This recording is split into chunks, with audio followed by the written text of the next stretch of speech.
आप देख रहे हैं न्यूज़ वन उत्तर प्रदेश और उत्तराखंड। नमस्कार, मैं हूं आपके साथ अंजना और आप देख रहे हैं न्यूज़ वन उत्तर प्रदेश और उत्तराखंड। तो चलिए शुरुआत करते हैं कुछ खास खबर से। वियतनाम यात्रा चीन पर अंकुश लगाने के लिए नहीं, वैश्विक स्थिरता प्रदान करने के बारे में है, बोले बाइडेन।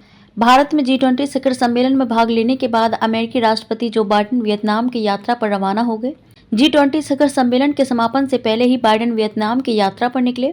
बाइडेन सम्मेलन के तीसरे सत्र वन फ्यूचर पर चर्चा करने से पहले ही वियतनाम दौरे पर निकल गए। राष्ट्रपति जो बाइडेन ने रविवार को कहा कि हनोई वियतनाम की यात्रा करने चीन के खिलाफ शीत युद्ध शुरू करने की कोशिश नहीं थी, बल्कि यह बीजिंग के साथ तनाव के समय में पूरे एशिया में अमेरिकी संबंध बनाकर वैश्विक स्थिरता पैदा करने का एक व्यापक प्रयास था।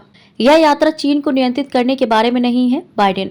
वियतनाम की राजधानी हनोई में एक प्रेस कॉन्फ्रेंस में बाइडेन ने कहा कि यह यात्रा चीन को नियंत्रित करने के बारे में नहीं है, यह एक स्थिर आधार देने के बारे में है। अमेरिकी राष्ट्रपति हनोई ऐसे समय में गए हैं जब वियतनाम अमेरिका के साथ अपनी डिप्लोमेसी रणनीति को बढ़ा रहा है। वियतनाम कुछ हद तक स्वतंत्रता चाहता है, बाइडेन। दरअसल राष्ट्रपति जो बाइडेन की वियतनाम यात्रा एशिया में चीन के प्रभाव का मुकाबला करने को दर्शा रही है। बाइडेन ने इशारा करते हुए कहा कि वियतनाम कुछ हद तक स्वतंत्रता चाहता है और अमेरिकी कंपनियां चीनी कारखानों से आयात का विकल्प तलाश रही हैं।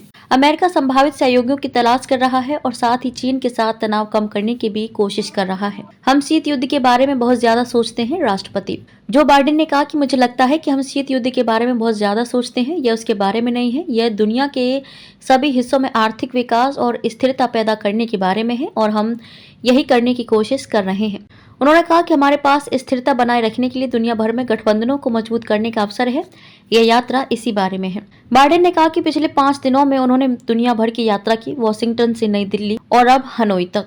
उन्होंने दूसरे देशों से सहयोग बढ़ाने के लिए अपनी सरकार के प्रयासों को प्रदर्शित किया। आपको बता दें कि राष्ट्रपति जो बाइडेन 9/11 हमले की बरसी मनाने के लिए सोमवार को अमेरिका के अलास्का में ठहरेंगे। अब तक के लिए बस इतना ही, फिर होगी आपसे मुलाकात कुछ ऐसी ही खास खबर के साथ। तब तक के लिए नमस्कार और देखते रहिए न्यूज़ वन उत्तर प्रदेश और उत्तराखंड।